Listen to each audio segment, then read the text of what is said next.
Big boss Marathi हे नाव बदलून चोर पोलीस मराठी असं नाव ठेवलं असतं तर बरं झालं असतं. कारण या घरात आणलेले कंटेस्टंट हे खूप मोठे चोर आहेत आणि हे प्रत्येक वेळेस राशनची चोरी करून लपवून ठेवतात आणि स्वतः शोधून काढतात. अशा पद्धतीचा गेम आता बिग बॉसच्या घरामध्ये चाललेला आहे. असं माझं मत नाही बरं का, असं प्रेक्षकांचं म्हणणं आहे. चला तर बघूयात नक्की आता कोणाला चोर ठरवत आहेत हे लोक. तर आता असं झालेलं आहे की राशन जे आहे म्हणजे तांदूळ जे आहे ते तन्वीच्या बेडमध्ये सापडलेलं आहे.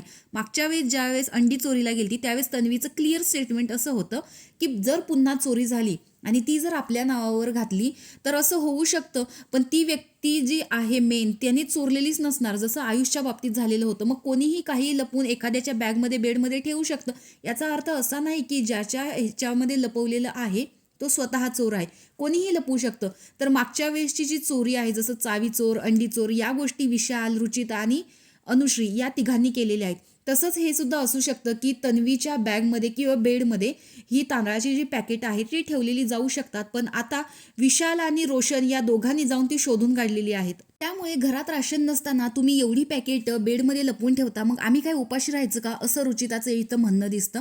पण खरी गोष्ट तर ही आहे की प्रेक्षकांना जरी दाखवलं की ही पॅकेट तन्वीने चोरलेली आहेत, कट करून बिग बॉसमध्ये जे लाईव्ह दाखवलं जातं, तरी सुद्धा प्रेक्षक विश्वास ठेवणार नाहीत की ही जी पॅकेट आहेत ती तन्वीने चोरलेली आहेत. आणि सागर सुद्धा तिच्यावरती खूप जास्त ओरडताना दिसतोय, जे की खरं खोटं ही गोष्ट त्यांनी केलेलीच नाहीये.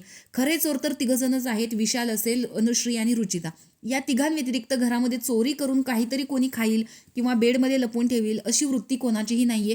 तरी सुद्धा ह्या वारंवार घरामध्ये चोरीच्या गोष्टी होत आहेत. यांना दुसरा कोणताही कंटेंट सापडत नाहीये, हे फक्त चोरीच्या मागे लागलेले आहेत. आणि सर्वात महत्त्वाची गोष्ट आणि शंकास्पद गोष्ट म्हणजे रोशन किंवा विशाल, रुचिता, अनुश्री या चौघांना कसं काय माहिती असतं की ही गोष्ट चोरून याच ठिकाणी ठेवलेली आहे. म्हणजे ते दीपालीच्या बेडमध्ये का नाही गेले, ते राकेशच्या बेडमध्ये का नाही गेले, का ते तन्वीच्याच बेडमध्ये गेले, अशा गोष्टी का होतात. म्हणजे हे स्वतःच करतात आणि परत या गोष्टी, भरलेही रोशन याच्यामध्ये नसेल पण रोशनने तांदळाचे पॅकेट उचलताना आपण प्रोमोमध्ये बघितलं आहे.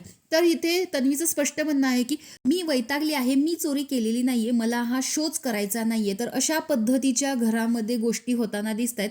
तर तुम्हाला हे कितपत खरं वाटतं की तन्वी चोर आहे, कमेंट बॉक्समध्ये सांगा. बाय.